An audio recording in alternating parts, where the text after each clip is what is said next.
My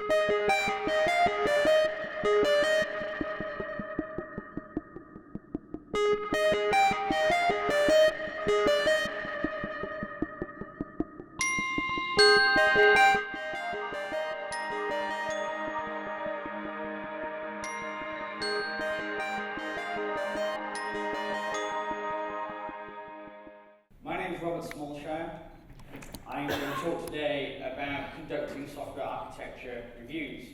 This is something I have experience of both as an employee, working for several different software companies within the energy sector. That's what we politely call it. We call it the mucky business of oil and gas exploration.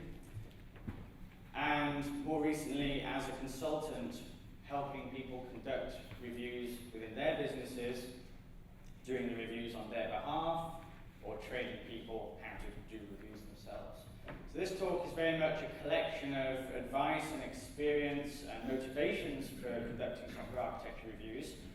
If you've come here expecting like a full course on software engineering institute style scenario-based analysis of quality attributes, you're probably in the wrong talk.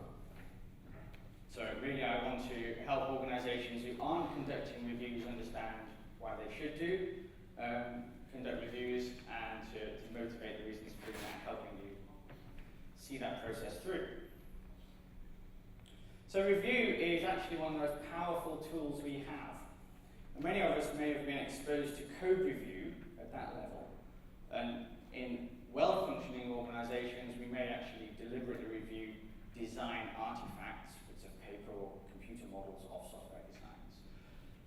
As a consultant, and actually as an employee, my experience is that there's far too little of review early in the process. Usually there's none. And so the kind of reviews I've been involved with are what I would call kind of post-factum reviews. Things have already begun to go wrong, or quite seriously wrong. So just bear that in mind when we see what I'm talking about today.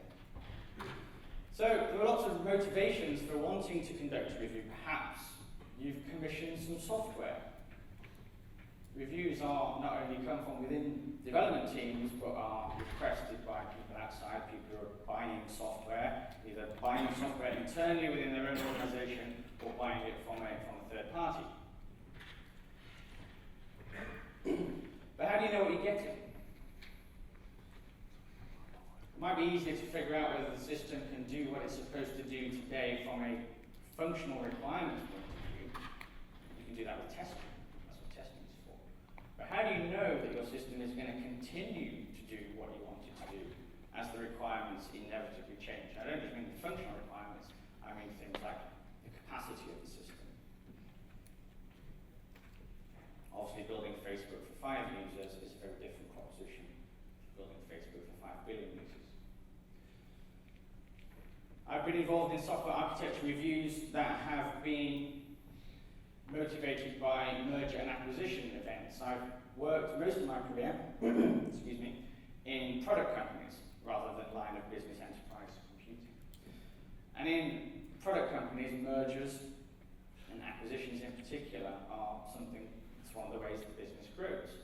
Now, most mergers and acquisitions are driven by buying a company simply because of its revenue.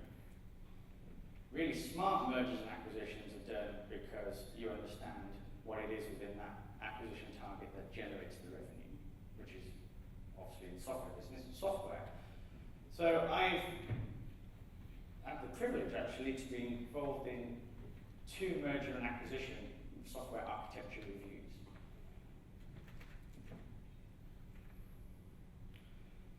But more often than not, these things are motivated simply by the fact that we know things aren't going well. Or not as well as we'd like. Who here works on a project or product where everything is just brilliant all the time? No? Right. So we tend to, as developers, I count myself as a developer, we tend to point the finger at the requirements. They were badly specified. That's often true. And we tend to be aware of code level dysfunction,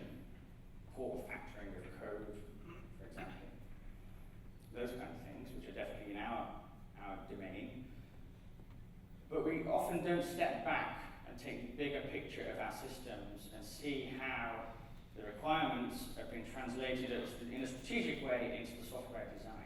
It's very difficult to go from high-level requirements to functions in a class.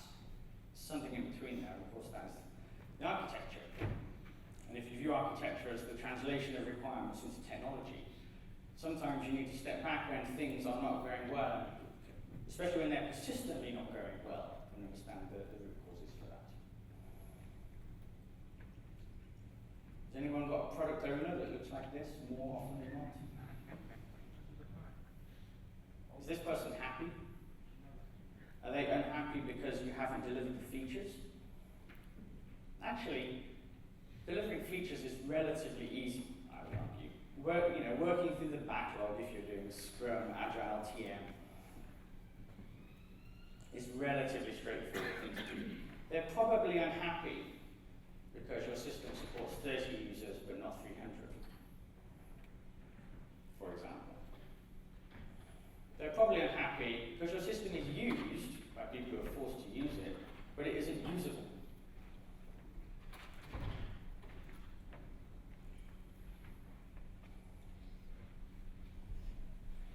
We, as architects and developers actually, I think need to spend more time talking to business people. These people have strong motivations to commission software architecture reviews, because software architecture, being the translation of business requirements into technology, should result in something that's in a language that they can understand as well if they are commissioning the review. So I've been fortunate enough as architect to sit on the senior management groups of companies. That's a very good place for a chief architect to be. You can have a lot of influence over how things work, and you can influence decisions from a technical standpoint. So if you are working as an architect, I encourage you to spend at least as much time talking to these people. Go and find them, rather than just looking the other direction and talking to developers and implementers.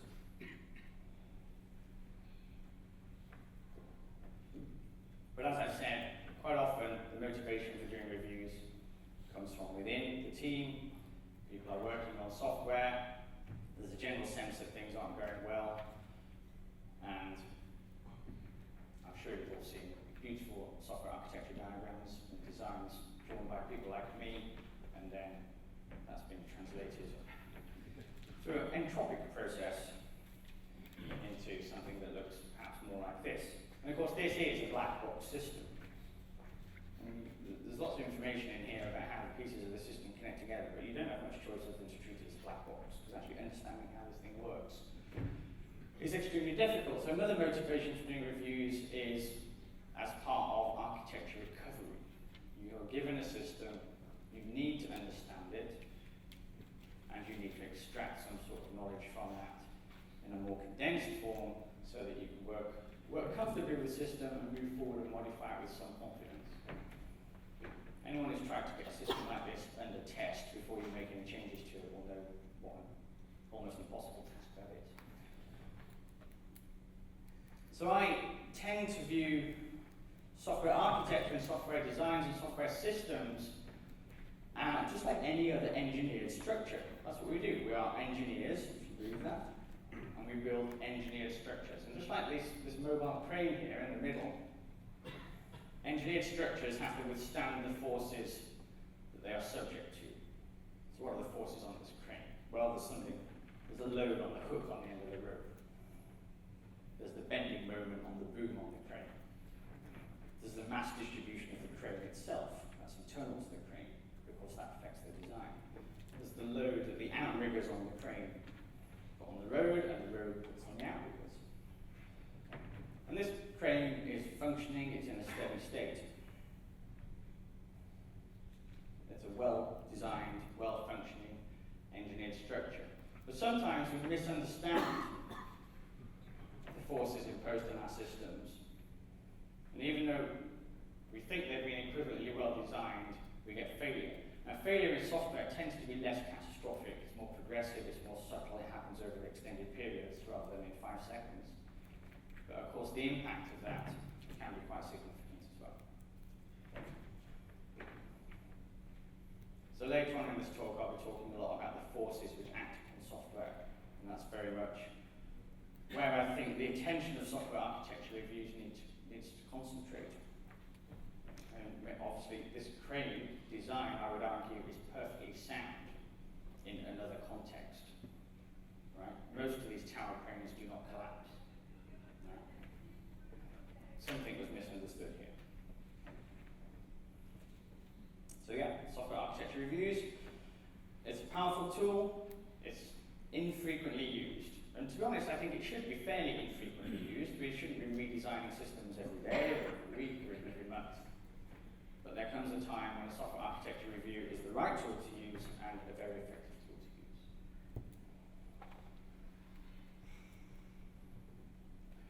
So I'm going to cover this in 3 phases, if you like. The 3 stages in a review: procurement, planning, and performance. These are the things you have to do for a review. Somebody has to want to have a review and ask for it, have the authority to make that happen, and to round up all the people you're going to need to make it work. This is not something you can sit in your office as an architect and do by yourself. You're actually going to have to talk to people. Then planning of a review. A badly planned review is not going to be a very effective review. And actually, from my experience, most of the time goes into the planning phase rather than the execution or performance phase, if you like, of doing a review. Actually, once you get to doing the review, that's fairly straightforward. Planning can consume a lot of effort and make your hair go grey. And then performance is actually what we actually do to discover the nature of the system we're dealing with and the forces acting upon it. What I'm not going to cover today, because it's an entirely different talk, is then what should happen after you've done a review and come up with some results. Because the process of then taking findings from a review and putting them into action can lead to all kinds of things. You might need to change the culture of your company. You might need a completely different software architecture. You may have made some really horrific technology choices. And of course, changing those things can be very expensive and very drawn-out system, a process. So I'm not going to go into that today. That's really another talk around how to change software companies. So why review? Has anybody here ever done any kind of review of somebody else's work? Right, most people. What kind of things did you review? Other people's architectures? Anybody else ever reviewed anything? Code? Right, of course. I'm sure most of you reviewed code. Anybody ever written anything? Blog post or anything? Had it proofread, maybe? Right, of course. Why do you do it? Outside input? Does it make your product better? Your blog post, your architecture? Right, we do it because it works. We know that review works. Almost instinctively we know that it works. So in a sense, asking why review should be a very uncontroversial question. Oops.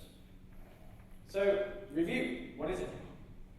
And I love the dictionary definition, actually, because almost every word in this definition is relevant to the kind of things that we would like to do in any kind of software review. A general survey or assessment of a subject. Retrospective, looking back at what we've built. There are quite, ideally, software architecture reviews that we're looking forward at something we are proposing to build. Right? As I said, very often it's looking back. A revision or reconsideration. We want to give ourselves the freedom to change our minds. Somebody has made a decision, and as a result of this review, some of those decisions are going to be challenged and probably changed. Right? So change is important. If you're going to have a review, but you're in no position to affect any change, you're wasting your time. Unless you just discover that your system is perfect. The probability of that happening is pretty low, I would say. A display or a formal inspection of troops, etc.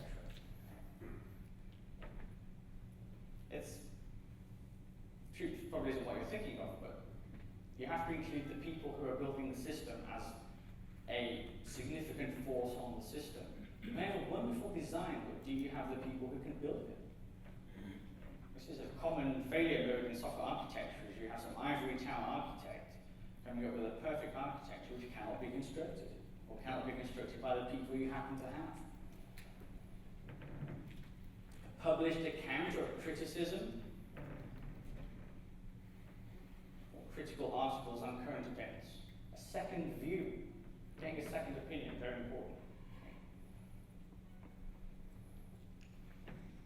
So in software specifically, there is I suppose, a hierarchy of different formality of review processes.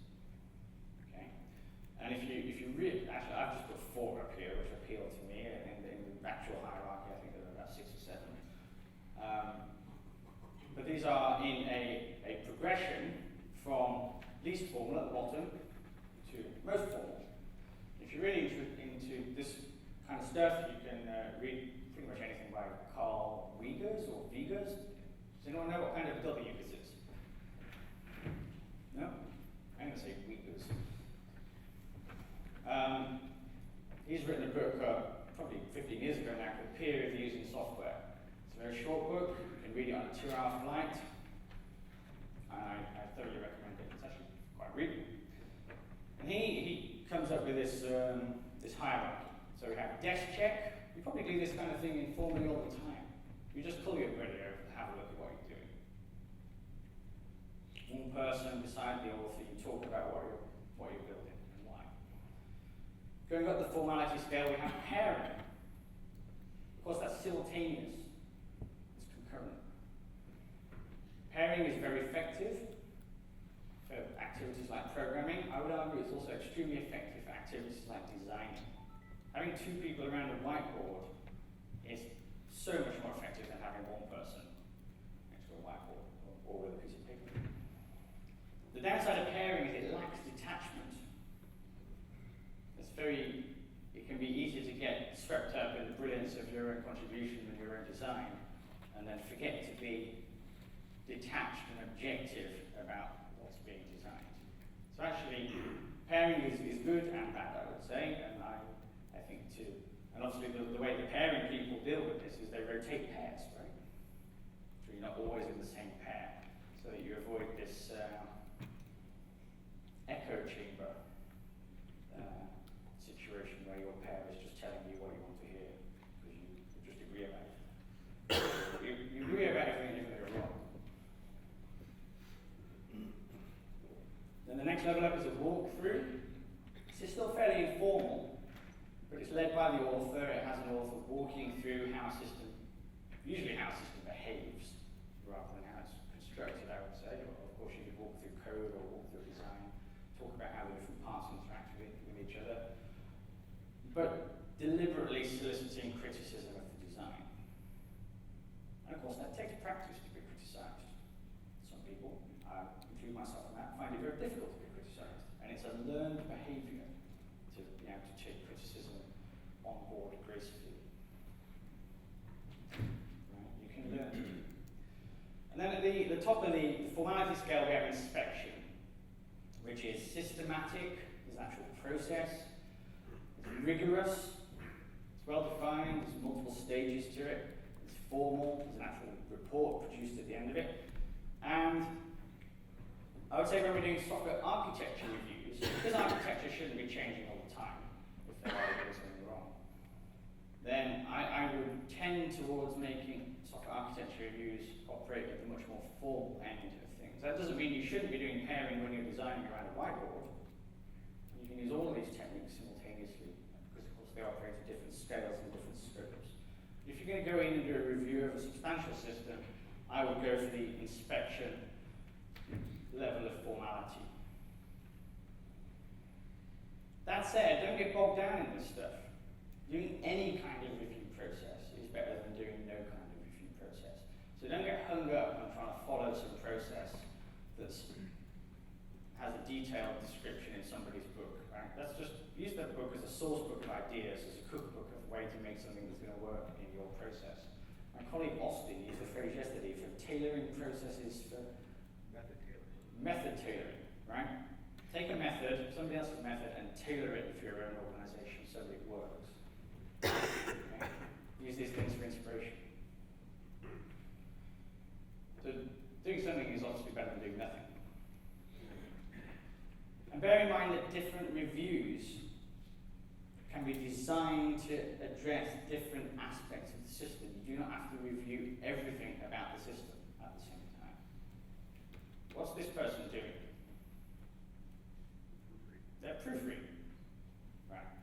What kind of errors are they finding?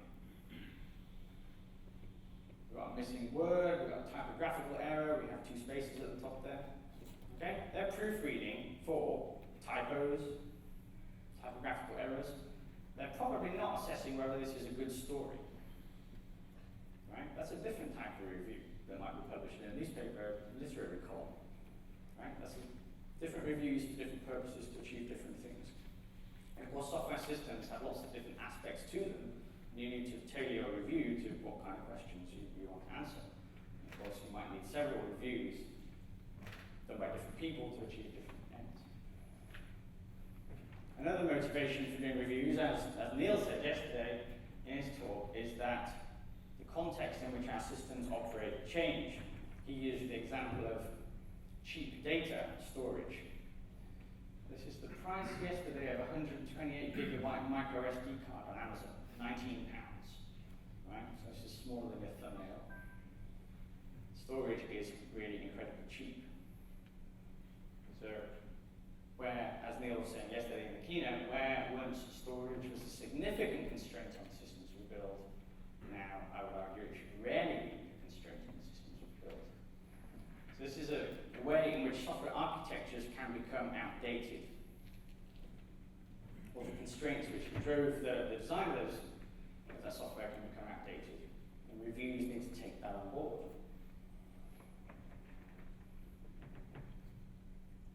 Another motivation for reviews, and this is based on, actually I put this slide in the other day, based on a discussion I had with Dana Bredemeyer in the workshop earlier this week.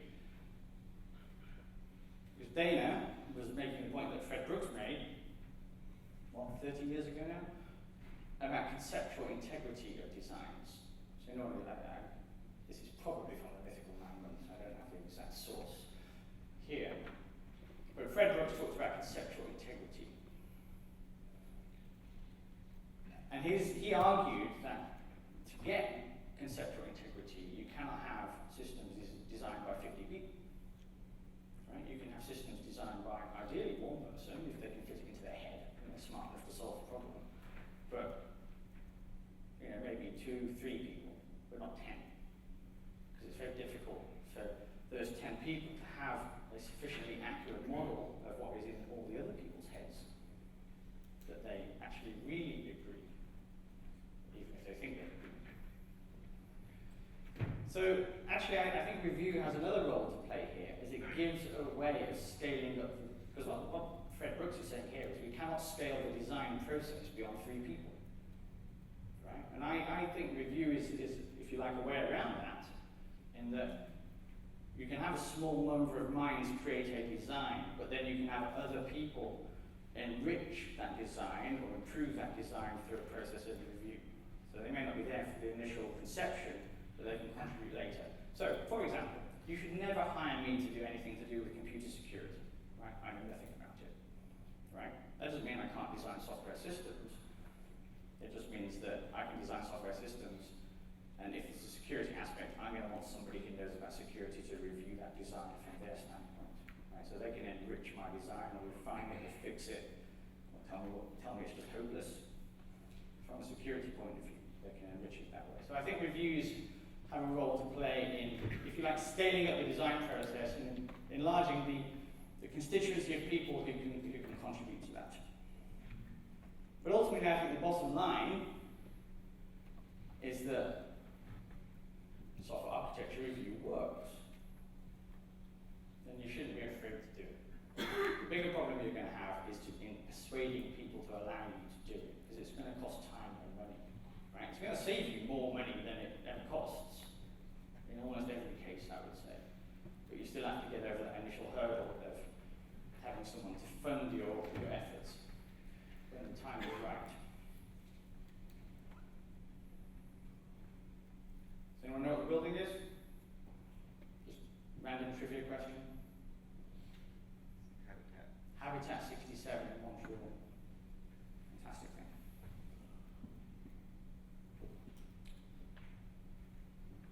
So what's in scope in the software architecture review?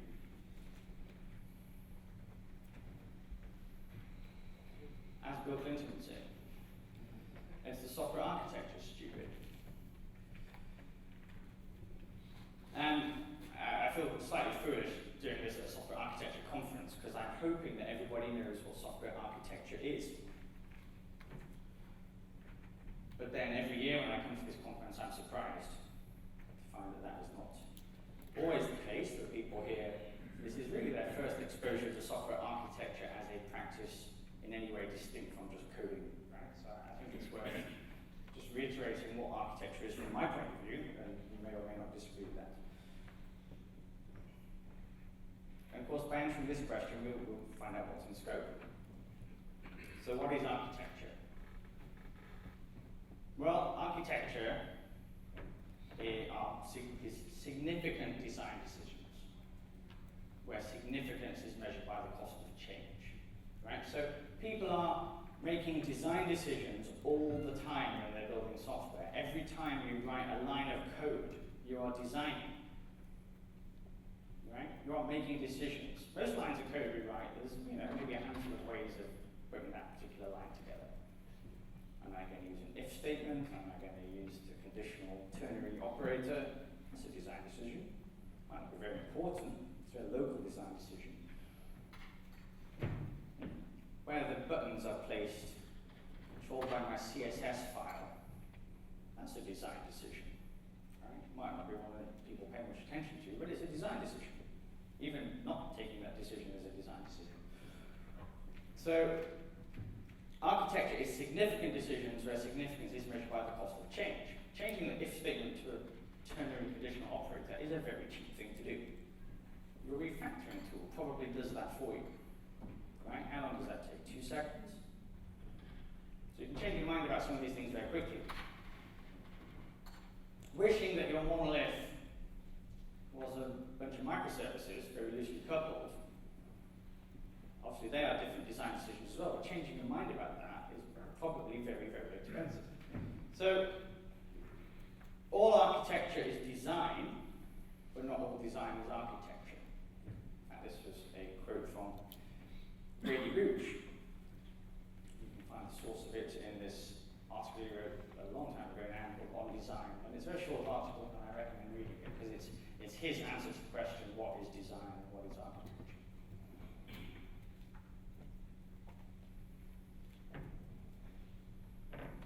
So it's about cost of change. So by implication, when we're doing software architecture reviews, we're challenging design decisions, which by definition are going to be expensive to change. Right? So don't go into a software architecture review expecting to discover a bunch of cheap to make changes. Right? So you might want to think about that when you're budgeting, right? We're not just budgeting for the review, we're budgeting for a bunch of change we expect to arise from that review in some way. By budgeting, I just mean allocating time into your plans for that. So the most committing and costly decisions are under review. Understand the sunk cost fallacy. Just because it was expensive to make this decision in the first place doesn't mean you should not change your mind. Right? Obviously, you're going to think very carefully about it. But understand the sunk cost fallacy. Some of these decisions are in the past. Only think about the costs going forward. I can't believe I just said going forward.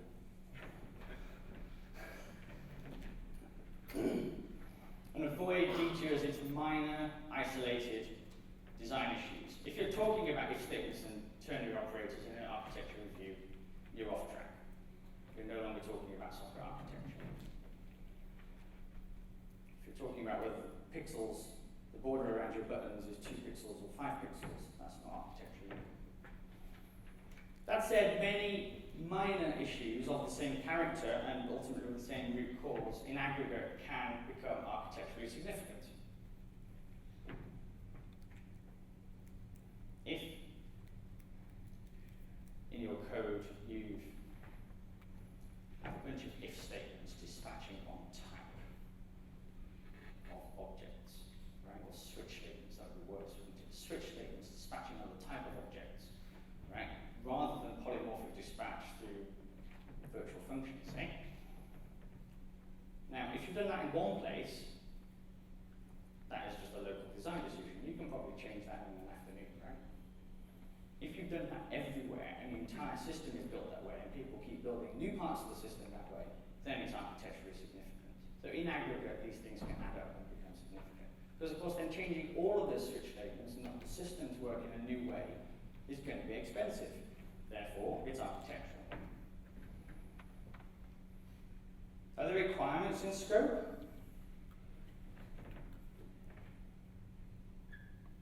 Very easy for us just to think about, I don't even have an architect on here, that's terrible.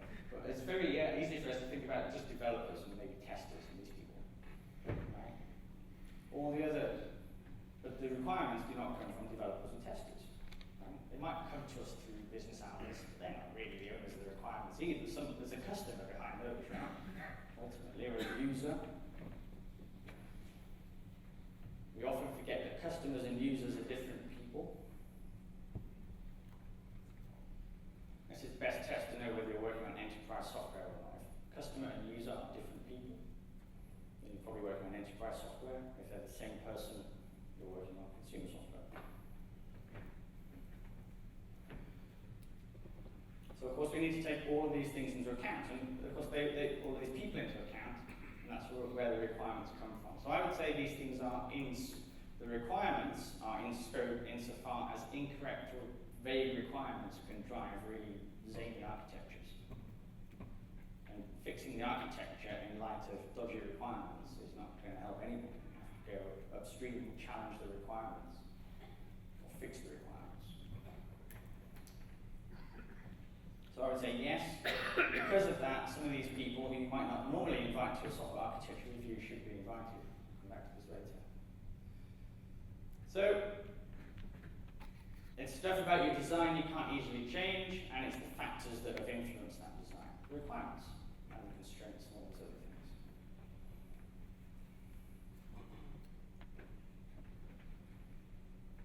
Is everyone here a developer? Architect? Does the architect write any code? Okay, cool. Is anyone here who is neither a developer nor an architect?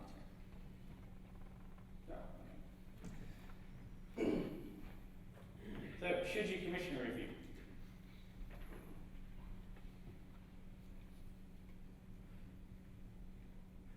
I just want to reiterate some of the motivating factors that have driven reviews in my experience. And some of these are direct quotes, and some are paraphrased, so I can fit them on the slide.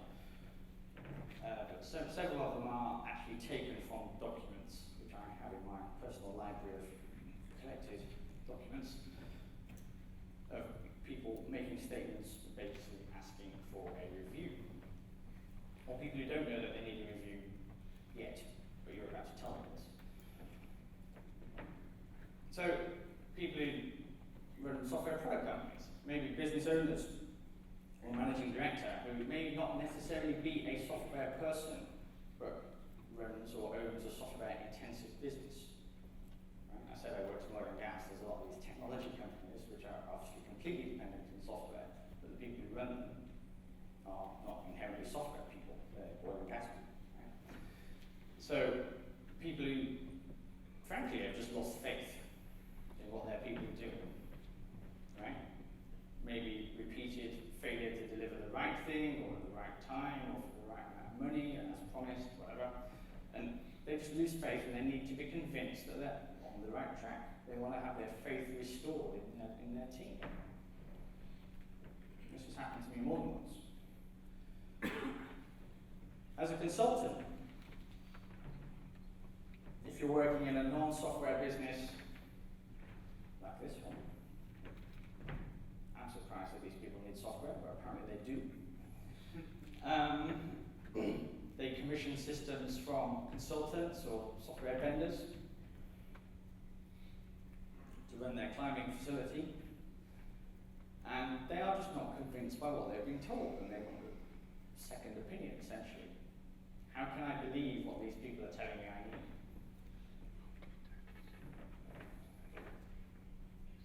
Back to oil and gas. People who've commissioned software and just need help to articulate why the thing they've been given isn't what they need. They know it isn't, but they need to be able to articulate that in a convincing way. So we've been involved in some projects like this where people have commissioned expensive software as part of a much larger technology system of which software is only a component, and they are just not happy with what they've been given, but the because they're not software people, they can't explain why. Or just the trade-offs involved in what you do next. Refactor or rewrite. Developers are all too often in favor of rewriting, so you can just throw the whole bloody thing out, be done with it, and we'll start again. You know, when I was 25, I did that, and that was a huge mistake. Right? I was so naive. So naive. Because I thought that rewriting was the answer, and oh my god, it is not. Yeah? Or it can be.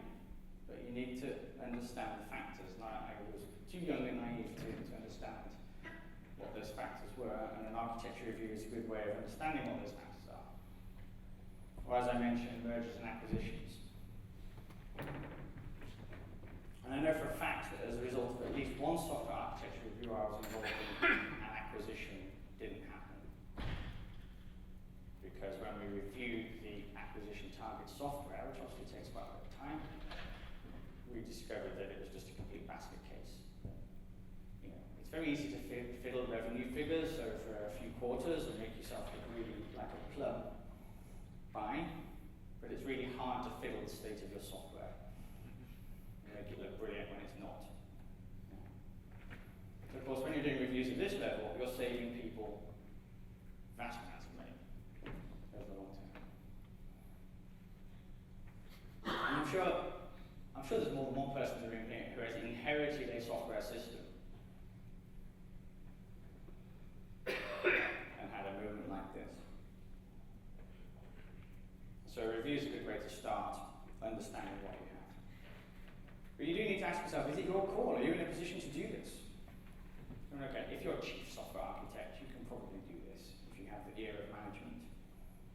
Right? But if you're further down the food chain, it can be more difficult to, even if you think a review is needed, you're going to have to do a lot of work to persuade the people around you and higher up, and in other teams maybe, that a review is the way to go.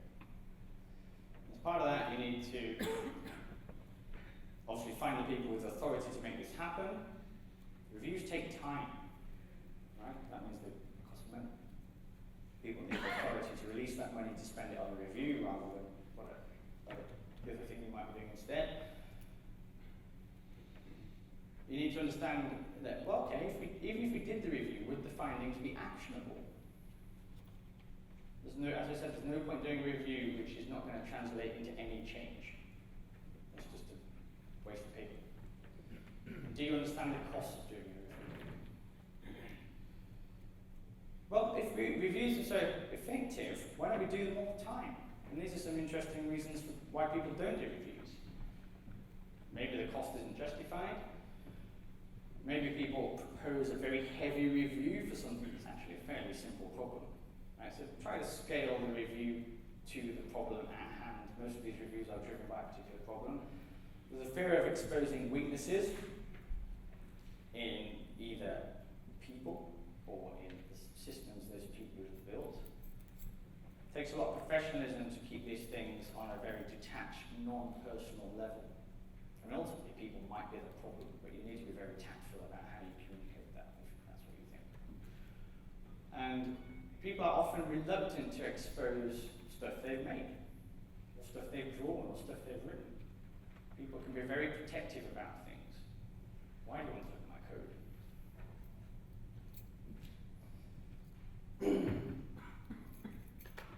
So you need to help people have the confidence to expose themselves and the artifacts to review, and give them the security to go into a review process, feeling pretty safe actually that they are not personally under attack. And in fact, many review processes, even at code review level or architecture review level, fail because they turn into attacks on people rather than detached attacks on the code or detached criticisms of the code. And it needs to be very much about improving the situation rather than criticizing in a negative way what's happening. I guess you're going to have to be careful here to say criticize, because it all has to be constructive criticism, right? Yeah. You can't just criticize just for sake of it. It has to be constructive, be able to achieve something. Absolutely. Well, it has to be actionable in the end. It has to be something that somebody can do something about. Yeah? I mean, you can criticize something and say, well, you know, that's hopeless. Okay, then what? You know, you need to say it's hopeless. I think, well, not say it's hopeless, but I think a better way of doing this would be to do that. Or if we did this instead of that, it would have this quality that is better than whatever it's doing now. So suggest alternatives. That said, you need to be careful about the distinction between identifying problems and proposing solutions. Reviews can get derailed into actual design sessions where you spend all your time designing solutions rather than spending your time identifying problems. And it's wise to try and separate those things at least a bit so that you focus on identifying issues and then solutions to those issues later. So, well, actually, we'll come on to that right now, I think. So how is a review structured? Well, like everything good in software, it was either invented in the 1930s and 40s or the 1970s. And if we go back to, it's usually 1976. Yes, it was 1976. Everything happened in 1976. I don't know why that is. I think the waterfall paper, the waterfall paper was 1968, wasn't it? But a lot of good stuff happened a long time ago. And one of my complaints about our industry is that we forget the classics, right? We're so faddish and fashion-led. But we forget the good stuff. Anyway, this fellow Fagan, who was at IBM, yes, he was at IBM, obviously working on software and process improvement, came up with this notion of Fagan inspection, which is a phased process. It's an inspection, so this is the most formal type of review. And it has these phases: planning, overview, preparation, meetings, rework, and follow-up. Okay? And planning is obviously, if you screw things up at the planning stage, then you can expect follow-on failure down the chain. You'll notice meetings is in there. You're going to have to go to some meetings, I'm afraid. You don't have to do everything in meetings, and as you'll see, a lot of the work goes on outside of meetings. The preparation phase is actually where a lot of the work is done by individuals operating alone. Meetings is about collating and sharing findings. Fagan also had specific roles in this process: author or designer or coder, a reader to read through the thing that is being reviewed. It might be code, it might be a design document. Reviewers, people who are there to point out stuff that's wrong or could be better or problematic, and a moderator is someone for running the process. Now, I'll be honest with you, I have never done it this formally, right? Partly because it requires a very large number of people, and it requires a large number of willing people who understand all the roles, and you have to spend a month explaining the Fagan process and figuring it out and getting it wrong. Yeah, I tend to be a little less formal than this, but have these roles in mind when you're doing the process. So, for example, I might combine the reader and the author. Right? I think it's okay for the author to explain what they've been building. I don't have a huge problem with that. And so my review structure that I've been using isn't exactly Fagan structure, but it has the same basic pattern. Planning, you can read this text. Planning, agreeing on goals, securing support for the review, identifying the people who need to be involved, ensuring their availability, that takes a lot of time, not fooling around with calendars, and giving plenty of advance notice. The overview, assigning roles to people. If you are going to go with roles, you need to tell people what you expect them to do, and make it clear what they are expected to do when fulfilling that role, and when and how. Giving people, preparation is where most of the work happens. Outside of, before we get to meetings, people are going to spend time on their own reviewing whatever aspect of the system you're reviewing. Okay, so they need to allocate time for that. Okay, so that's something they can do on their own, at their own pace. It takes practice to be good at it.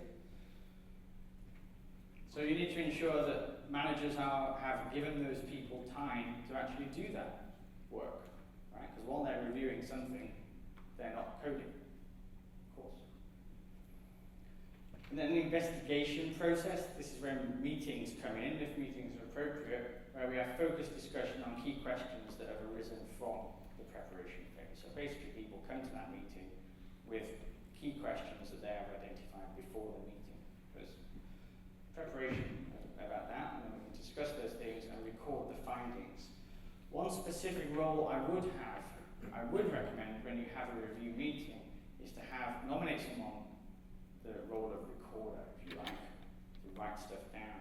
It's very difficult to lead a meeting and ask intelligent questions or challenge designs in a smart way and write down people's responses to that. It's very difficult to do that. And too often I've run a meeting where I've tried to do that and I come away and my notes are just unintelligibly hopeless and thin and weak. And then an hour later I can remember what happened, but a week later I can't. So having someone step back from the actual engagement process of interacting with the meeting and just writing stuff down, I found incredibly useful to do that. When I haven't done it, I really regretted it afterwards. So if I was going to have one definite role in a review meeting, I would have someone just to basically take minutes, if you like. And so the output from that is essentially going to be a bunch of notes and anything that has been contributed by reviewers who've prepared in advance, yeah? No? So such a minute. Oh, okay, that's fine. I actually wanted to ask you regarding in the previous slide, you had an iterative process and a rework. Yeah. Is it because this is more like a part of an ongoing project where? Well, Fagan's inspections were originally put together for code reviews, essentially. Yeah. So obviously, after a code review, you would go back and do rework, and someone has to go back and fix the problems that were. It's less of a one-off. Yeah. And obviously, you could be doing code reviews every week or every day or something like that. And then synthesis. If you have more than one meeting, or even if you only have one meeting, you're going to have to pull all this stuff together. And particularly if you have more than one meeting, you're going to have to pull all these things together, all these findings you have, and extract something coherent from it. You might, the same problem might crop up in 3 different parts of the system, and the people responsible for those parts of the system are unaware of it. Well, they're aware of each other's systems, but they're not aware that they've all run into the same problem. Okay, your job is then to synthesize that, and pull that together, and identify that that is a cross-cutting problem, and then to recommend corrective actions. You may not have the authority to say we have to do X corrective action, but at the very least you need to recommend what you think is the right corrective action. And the corrective action might be, I don't know what the corrective action is, but we now need to find out. Yeah. Meta corrective action. So if you have a complex system, so I have a system on the right here that's got some modular structure to it. We have Fagan's review process on the left there, and in the middle that X is a convolution symbol. We have to convolve these two things together, right? So you might need to run the kind of Fagan-style review process at different scales, right? Multiple times. So we have, 1, 2, 3, 4, 5 systems here nested in some way. I would expect to have, if my job was to review the whole system, I might need to have 5 separate processes going on for that, and then synthesize the whole lot at the end. And each one of those investigations will follow the same process at a smaller scale. Okay, planning. You have to agree on goals for the review. This is very important. Just saying, oh, we're going to do a software architecture review. You have to know why. I covered a lot of this earlier, so I'm going to go fairly quickly here. And again, these are goals that I've taken from my little collection of review documents that I have. So the goal of the review is to determine the ability of the architecture to meet the needs of its stakeholders now. That's kind of obvious, isn't it? And to convince ourselves that it can continue to deliver over the medium term and the long term. Okay? That is less obvious. We very often sit in the present. We don't think about the future. Particularly if you own a product company, you think about the future. Believe me, your shareholders, I know we all think shareholders only think about the next quarter, but they don't. Some of them think about 10 years, long-term investment. Okay?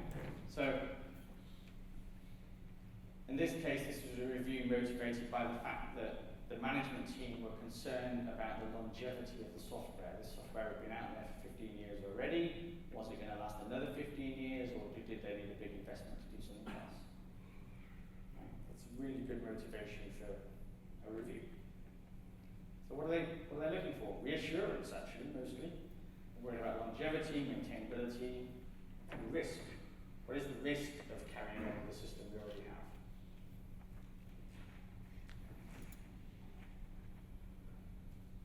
This was a system that had been commissioned from a third party and delivered to the buyer, but they were just totally unconvinced it was wise to put it into production. Okay? It met the functional requirements, but they were just not convinced that putting it into production and then having a bunch of other people dependent on it, after which you can no longer change it, or can change it much less easily, was a wise thing to do. So that's quite wise on the part of the people commissioning the review, I think, to realise that something like that might happen. You know what it's like. As soon as it's out there, all kinds of people depend on it. Have you heard the story about the guy who, I forgot his name, the guy who wrote Make? He decided to use tabs instead of spaces in Make files. And he realised after about a week that this was a mistake. He used tabs instead of spaces in Make files, and of course we've all hated him ever since for that. And he didn't change his mind, because at that point there were like 4 users of Make. And you don't want to upset your dependent customers. So as soon as the thing's in production, it becomes much, much harder to change. Or it might be much more specific, that the goal of the review is to understand some specific aspect of the system. More often than not, this is performance or scalability. Things we tend to run into. So people are driven by skepticism, really, that the thing is going to scale up. But actually, I think usually the motivation for the review and the goal of the review is fairly obvious, and you need to bear those goals in mind when you're performing the review. So this is a perfectly legitimate question to ask about a railroad system, right? How many live pigs on wagons can we transport around the railway using current signalling technology? Right? That's a completely legitimate question to ask about railway systems, but it is not actually the question at hand. Right? The question at hand is, why did the train crash? Right? So you need to use the goals of the review, make sure they're narrow enough if you can, that you're actually confronting a problem, rather than just asking interesting questions about your system. Was it Neil yesterday talking about metawork? Big danger here is metawork. You can get into some really interesting discussions in these meetings, which ultimately have no impact. So be aware of that. So stakeholders. I mentioned earlier that you're going to need to talk to people. I know it's a horrifying thought, but we are going to have to talk to people. I'm always surprised at how, I can say it, naive people's view of who their stakeholders are. They tend to have a very narrow view of who the stakeholders are.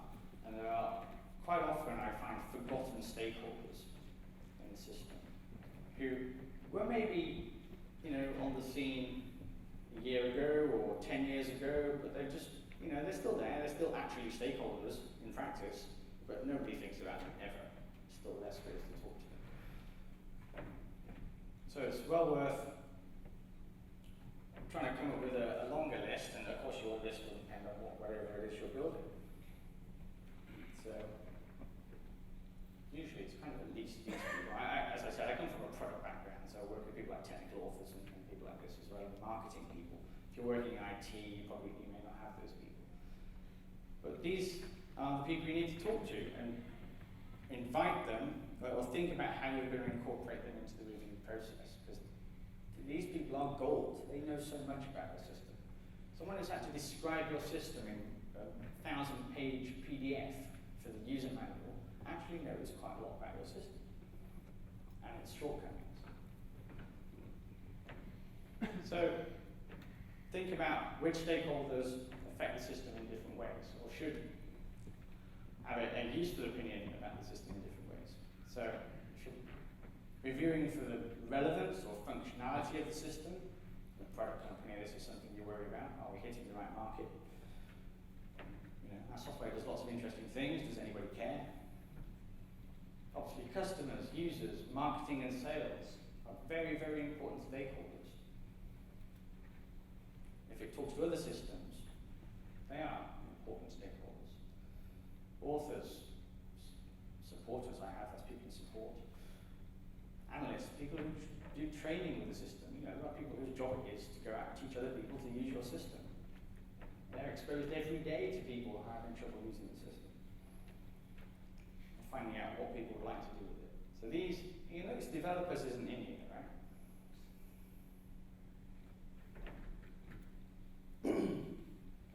As my colleague suggested, developers can make anything, right? But deciding what to make is actually a very difficult question. That said, if you're worried about other aspects, the fact that maintaining and building the system is just so vastly expensive, you probably do want to invite developers there, because they're going to be a significant part of the cost, right? Most of your staff might be developers. Yeah. So getting those people on board can be important. And of course, all of these people cost money, so finding out why they're having so much difficulty doing whatever they're doing with your software is an important factor. If it's usability that's driving you, you want to talk to these people. So you might not want to talk to customers about usability because they're just paying for it. They're not using it. They don't care. They're happy to inflict the software on their users as long as users can get everything done. Of course, users are interested in usability. So you need to think about different constituencies of people, different subsets of all the potential stakeholders and how they apply to your particular review process. And find them. You might not know who they are. You might know who they are, but you've never met them. Likewise, scalability. You probably want to talk to operations people about these kind of things. And developers. And marketing. Because marketing are telling people how many, you've all seen those Oracle ads, right? About how many transactions per second you can do on various bits of hardware, right? That's a marketing thing. It's a marketing statement. For them to say that confidently, there better be some software and hardware behind that to deliver it. So consider the stake that all of these people have. What is their stake, not only in the system, but in the findings of the review? Do they care that this review is going to happen? Are they interested in the behavior of the system, or are they interested in the process of constructing the system? Right? Most developers are not also users of the same system. Right? Very different stakes. How much detail are they interested in? I can guarantee that the marketing department is interested in a lot less detail than the developers are. Right? Sometimes getting those people in the same meeting can be just a disaster because the developers go off and talk about ternary operators, and the marketing people are talking about transactions per second. So, level of detail is important. Are they willing or reluctant? It's much easier to persuade these people they want to be involved and then have them just show up of their own volition than it is to have to drag them to the meeting and make them endure it. And also, can they influence the outcome insofar as if whatever the review finds, as I keep saying, that has to be translated into action. These people are going to have to do a lot of that work to help you translate whatever findings you come up with into actual change. So they need to buy into the outcome and help you put the change into practice. So bear in mind that these people do not just put into the process. You need to think very much about what each of them is going to get out of the process as well. Right, it's a two-way thing. And that might be, per stakeholder, that might be very asymmetric actually. People might put in much more than they get out, or get out much more than they put in. Think about it. Likewise, different parts of the system, you probably can't tell what this is, can you? But different parts of the system also have different stakeholder interests.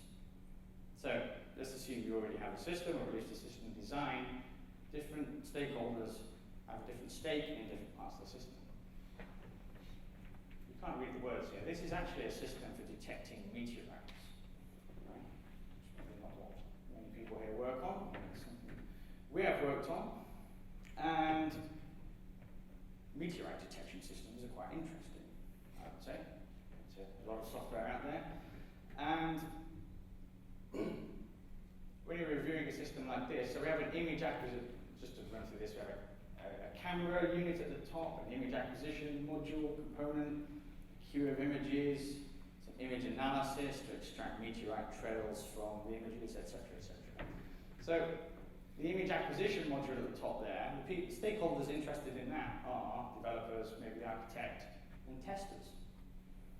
Right? On the other hand, the camera software, most cameras actually have software in them these days, right? Embedded devices. The sensor, you're interested in the developer, has to write software for that, the architect who understands how it's glued to the other pieces around it, but also probably a hardware engineer, sensor guy. Tell you about the limits of that particular CCD sensor or whatever. You know, most developers might be interested in that, but they're not experts. Likewise, camera calibration. You might need a sensor guy in there as well, might have analysts in there. Different people, different roles, different stakeholders have different stakes in different parts of the system. Only the user-facing parts of the system, which is over on the left there, is where users come in. Users generally aren't interested in the internal workings of your system. Most of these components are hidden from the user's point of view. They only care about those things insofar as how the results are presented to them. Okay?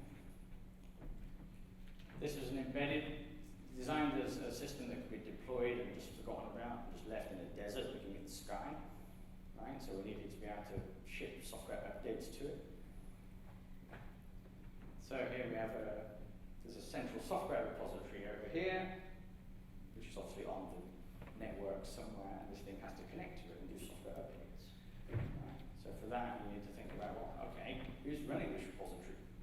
How do we make sure it's always available, or available enough? There's all kinds of different aspects, and different people involved in different parts of the system. But when you're planning a review, you need to basically map this out, map the stakeholders onto the system you have, and then plan the review structure from that. So if you're going to review a whole system, which is most often not what I've done, I mean, you can imagine taking sticky notes for all the different parts of the system, different components, if you like, putting your stakeholders on them. And this is your first view of what review sessions you're going to need to organize. Now, of course, you might not want to review the whole system, in which case you're talking about a subset of what I've got here. If you're only interested in the imaging part of the system, you might have 3 sticky notes rather than 20. Right? You might care to divide these into, I've got the yellow notes at the top, which are the domain, right, of meteorite detection, and the blue notes at the bottom, which are just software stuff. There's stuff that needs to be there, but they're just generic. Things like watchdog times and things like this. I'd supplement that with high-level business requirements. Business requirements and meteorite detection is a funny combination. You can translate that to your avoiding the annihilation of all life on Earth, for example. It's a good business requirement. But you can translate that to your own domain. Obviously, you want to have business people there, probably in a separate meeting. Certainly a meeting or a session with architects, just thinking about the context of the system. People often the context is kind of implicit. We forget about it. Somebody thought about this years ago. And actually going back and just drawing a context diagram of the thing you have, thinking about what the actual context of your system is today, is extremely valuable. And the system architecture, which is of course the picture I showed there of how all these pieces fit together into some larger thing. And then finally, I found it sometimes useful to have a meeting, which I tactfully call resource allocation. This is where we talk about people, right? This is the kind of thing you might do with line managers involved here. Management is excluded from most of this. It's really helpful to have line management in this, unless those line managers have other roles too, okay? Because if you're not careful, reviewing artifacts turns into reviewing people. That said, you might want to talk about people, particularly how many of them there are, or how they're distributed and allocated around the system to build the thing. If we've got something over here that could be built by 3 people, and we have 20 people there, you can be pretty sure they're all doing meta work, right? They're all improving their .emacs file, whatever they do. So, I'm sure they're all very busy. But you might need to talk about those things as well. It's also a good opportunity to combine things, which just makes sense to be combined. I have a couple of queues on here somewhere. There's a queue of images and a queue of observations in the system. If they both use the same technology and face the same issues, then you might want to do things like combine those. Logging services and stuff, which are just common things, combine those. So don't do all of these. Don't feel you have to have one review session per component. If it makes sense to combine, try to intelligently reduce the amount of work you need to do without adversely affecting the amount of value you're going to get out of the process. They don't need too much work. And allocate time to these things based upon how much risk there is, or how relevant they are to the question at hand. If they're irrelevant to the question at hand, don't spend any time on them. If you know where the risks are focused in the system, obviously spend more time there. Particularly problematic parts of the systems. Allocate time based on risk. And then you need to go ahead and plan a meeting schedule or plan a review schedule. So like I said, most of the work is in the planning. I find it's wise when you plan these things to realize it's going to take you a lot of time to organize this. If you need to, I was involved in a review where we did 15, 20 meetings, 20 individual component reviews, which we then had to pull together into a review of the whole system. That takes time, right? Even if each meeting is only an hour or 2, just organizing that can take 3 weeks just to get the availability of people. And I think it's very polite, if you like, to share the whole schedule with everybody. There's nothing worse than getting an invite in Outlook and say, oh, you're invited to a review of such and such a component, and you have no idea how that fits into some larger context or larger scheme. Right? I think it's just polite to people to help them understand how they fit into the bigger picture. So share the whole, build a program.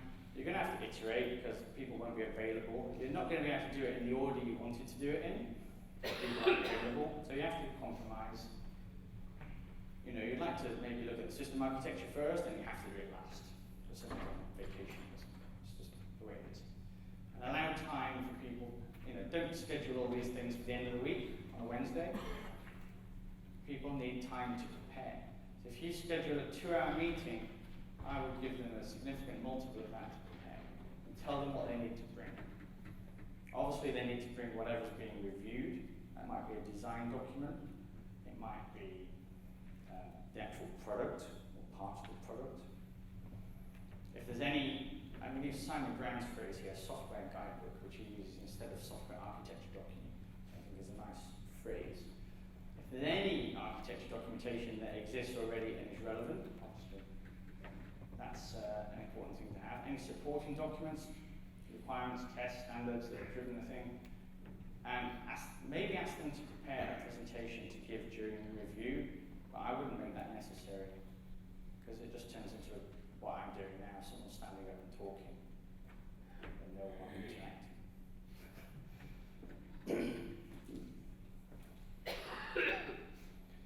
Have documents proofread before, otherwise you'll end up in a meeting fixing spelling mistakes. This is not why you're being paid to do a software architecture review. Okay, so it's helpful just to have all that stuff dealt with and have a process within the meeting so that if someone finds a spelling mistake, they can just write it down. You know, mistake on line 38, without having to derail the meeting by saying, oh look, they missed an H out of where. So what? And make sure everything's distributed in advance of the meeting. So, in these sessions, in the preparation and in the review meeting, this is very much about understanding the incident forces on the system and how the system resolves those forces. Think back to the crane at the beginning, the two cranes, the mobile crane and the tower crane. Both of those engineering structures resolve the forces acting upon them. The outcomes are quite different, but they both resolve the forces acting upon them. So think about the forces, which are largely from the stakeholders. And I, well, being a kind of vaguely mathematical person, I have this kind of model in my head. I wouldn't take this too rigorously, but this is kind of how I think about these things. A bunch of stakeholders, incident forces on your design. What's going to happen? Is it going to buckle and collapse and fold up on itself, or is it going to perform, right, like the cranes? And whatever happens, the incident forces will sum to zero, right? Those two cranes at the beginning, the forces summed up in total are zero. Neither of those cranes are moving, right? One of them has collapsed before the forces resolve to zero. So whatever happens, they will resolve to zero. But you can always factor or group terms, if you like, into functionality, qualities, constraints, and principles. And I think this is a really good way to structure your investigation when you're talking about systems. So we can group these things into these four, if you like, the four fundamental forces of software. And okay, so just to review this. So functions is, what is the system for? Why is it here?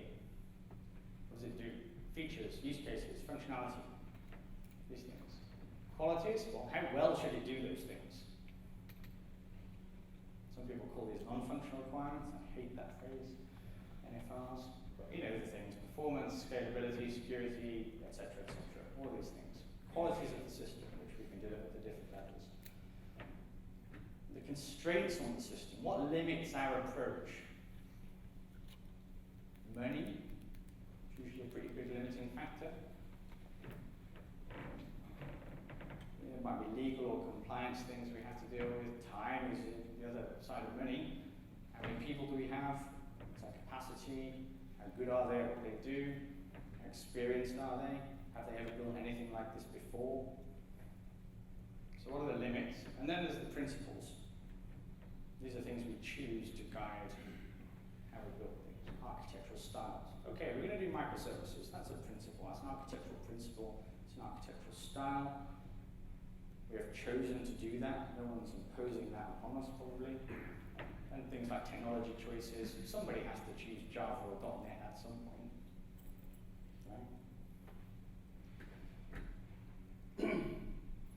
So when you're reviewing a component or the whole system, I would try to approach it with these things, these four aspects in mind.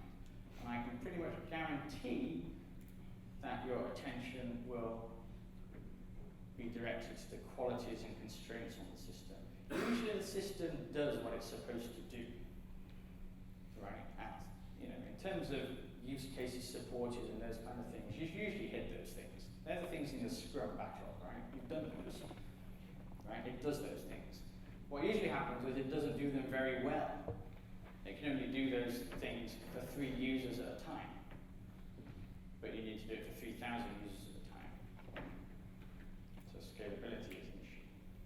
Or Well, it can do those things, but it took you 5 years to build it instead of 2. Right? So cost and time, the constraints have been blurred. So I would definitely focus your attention on qualities and constraints. I wouldn't worry too much about the requirements, because you've probably dealt with those already, and you'll know if you haven't. No one's going to allow you to forget to implement the features, right? Because they're in your backlog, right? But it's very easy to forget to make the system usable and scalable and fast and all those things. And of course, the principles are largely up to you as a team to figure out. So you have, they're the things you have probably have most control over. So focus the effort onto those things. So I hope you can read this. I'll just go very quickly through this. Questions to ask. On the functionality side, a really good question is it clear what this thing is for? I've certainly come across components which are just drifting around in systems and they're there, and they're kind of used in some way, but no one's really sure why those responsibilities are in that component rather than in some other component. Why is it there? Why is it a distinct thing? It's a good question. And does it actually do what it claims to do? Like I said, that's an easy question to answer. And how do we know? Has it been tested? So testing is very much focused on functionality in the things. We're much less good at testing the qualities of systems. Most of our tests are focused on functionality. On the quality end, are the quality attribute levels specified? No, never, rarely. If they are, it's a really hopeless specification. It must be fast. Well, it is. I'm not going to go into the details of how to specify those things. If you're really into that, you should just read Software Architecture and Practice, I think. There's some very good chapters in there on how to specify quality attribute requirements using scenario modeling. And the qualities trade off against each other. Perhaps the easiest one to understand is performance and maintainability, right? I can make code very fast by writing it in assembler with all these nice AVX instructions, right? But it's very hard to maintain. Yeah? So you can get some like all of these things to trade off. There's a rule of thumb that says you can trade off everything against performance, pretty much. But understand how these things trade off against each other, and understand whether the trade-offs are deliberate or accidental. Quite often they're accidental. Yeah? You need to do work to correct the balance. Principles is usually straightforward. I think we normally know what style of system we're building. It's not always deliberate though. I don't think many of us set out to build monoliths these days, but perhaps we end up with monoliths. So think about those things. And on the constraint side of things, I think the most important thing is just to review whether you actually know what the constraints are. I mean, most of us probably do in the back of our minds, but actually just writing these things down sometimes can help you think about them. But as I said, qualities and constraints, I think, are the two major ways you can look at this. The one thing I would add to that is to step back and just make sure you understand the context of each piece. This takes 10 minutes, and it's very rarely done. It's how does this thing fit into some broader picture at whatever scale of interest you're looking at. Obviously, you have to do these things at different scales. The thing in the middle might be the whole system, or it might be just a component within the system.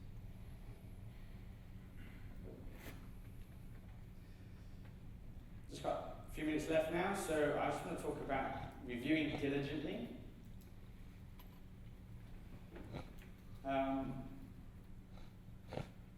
Look for significant problems, don't worry about typos. Skim the stylistic or minor issues. Don't be clever.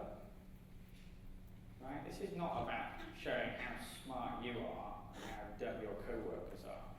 Right? And I'll be honest, it can be difficult to avoid, but you have to be very tactful and careful.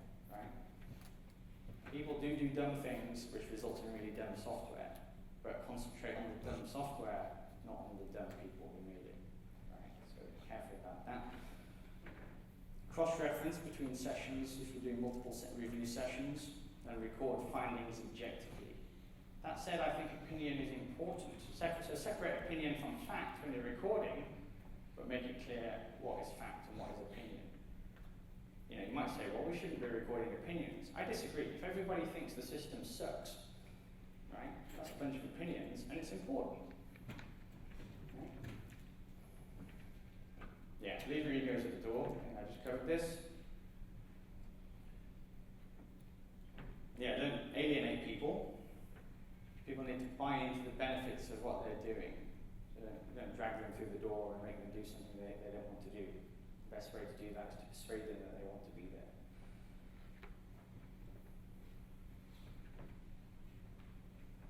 This is a very common anti-pattern, I think, is that people just, you know, they go through the motions, having a review, they congratulate each other on how wonderful their product is. They say, everything's fine, let's go. And obviously it isn't fine, because they wouldn't be having a review probably. So obviously the main control on this is who you put in your room when you do this, or who you involve. So one of the advice in Rieger's book is it's called peer review, but choose your peers carefully, right? So if you've got two people who are really good buddies and think each other's work is brilliant, they're not the best people to review each other's work, right? You should choose somebody from outside that group who can be more objective, right? And good review is about focused attention, right? So don't make your meetings go on for 6 hours. Be focused about it. Don't invite managers, because this will happen. They will use whatever happens in the review as a way of assessing the people, and it will come back to those people. And when it comes back to those people will either game the system, or they will never come to another review again, willingly. Right? So you have to leave the managers out. Last year at this conference, I recommended that everybody read Eli Goldratt's The Goal. Anyone who was here last year and hasn't yet read it should get on with it, because it's brilliant. You're wasting your life. And if you get down into code, you're no longer doing a software architecture review. If you're looking at lots of code, you're doing a code review. Okay, so if you get down this far, then do that. And ensure that you have the right tools available in the room. I can tell you for certain that if you have a whiteboard in the room, all of your employees turn into beautiful models without any skin blemishes. This is a known fact. And as I said, have somebody write down separately what's going on, or what's being said in the meeting, so that you can concentrate on running the meeting or reviewing. Okay. Ultimately, you have to facilitate change, right? As I keep saying, you're only doing this review because you want something to change.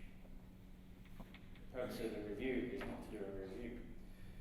The purpose of the review is to make change. So after this, you have to do the synthesis phase. So you're going to come out of these meetings with a big pile of notes, big stack of notes, and this is not a report, right? This is a big stack of notes. So don't try and pass off the big stack of notes as a report, because no one will read it. It's not fair. So you have to turn this into something more structured. And this takes a lot of time, right? So if you spent a week reviewing stuff in meetings in total, you're going to need 2 or 3 or 4 weeks to synthesize this into something coherent. Because you're probably going to need to go back and talk to people again to clarify things. In terms of the review structure, well, you're going to have to produce a document, right, rather than the notes.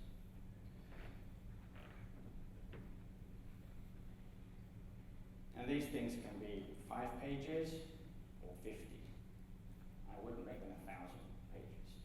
You know, I think 50, 60 pages. The biggest ones I've done are about 60 pages.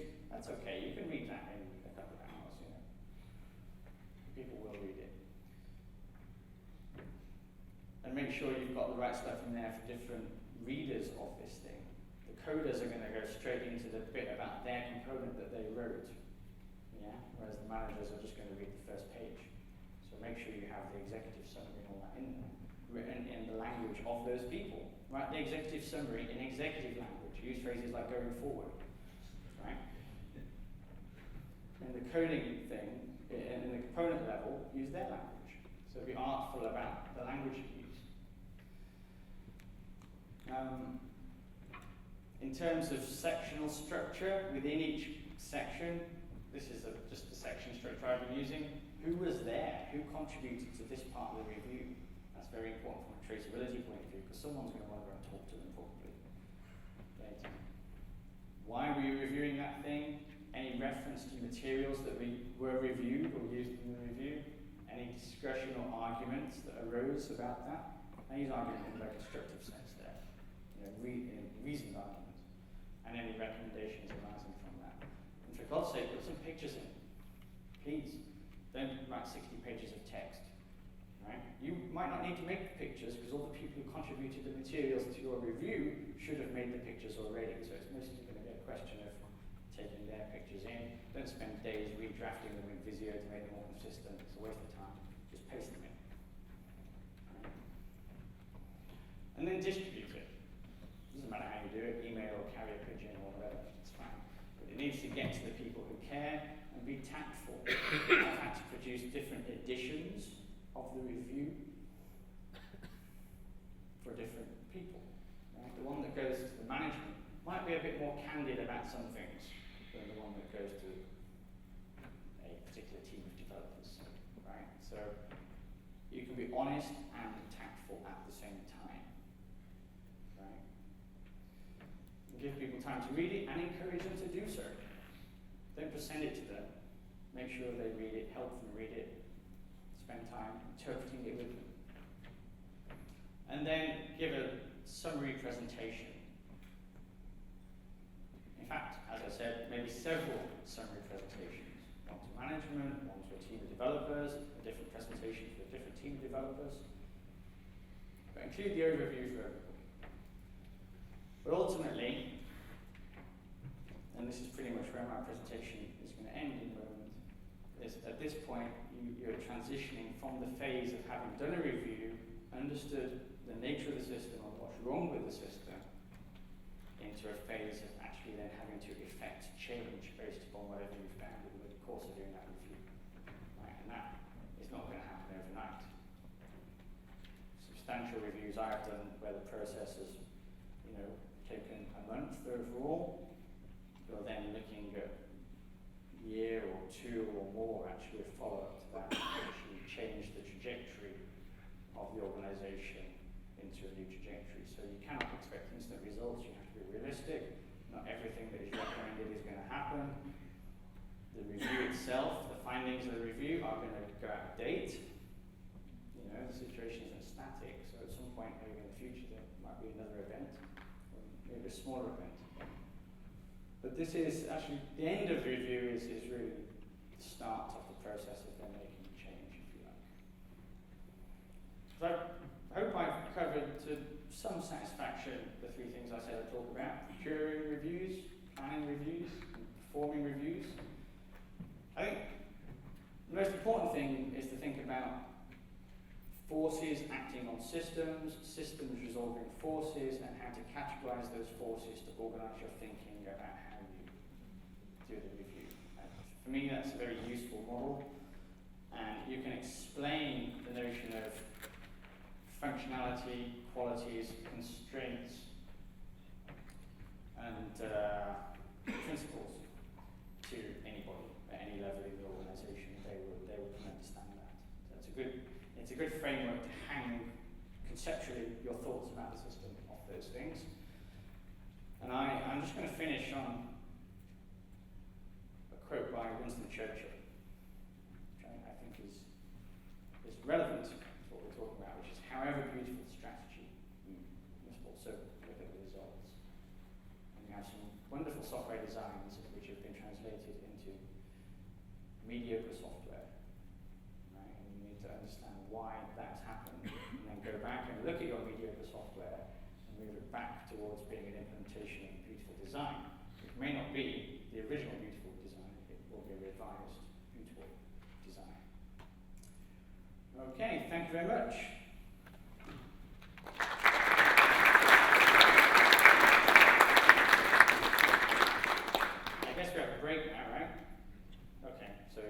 come up and ask me questions right now, because we have actually run out of time.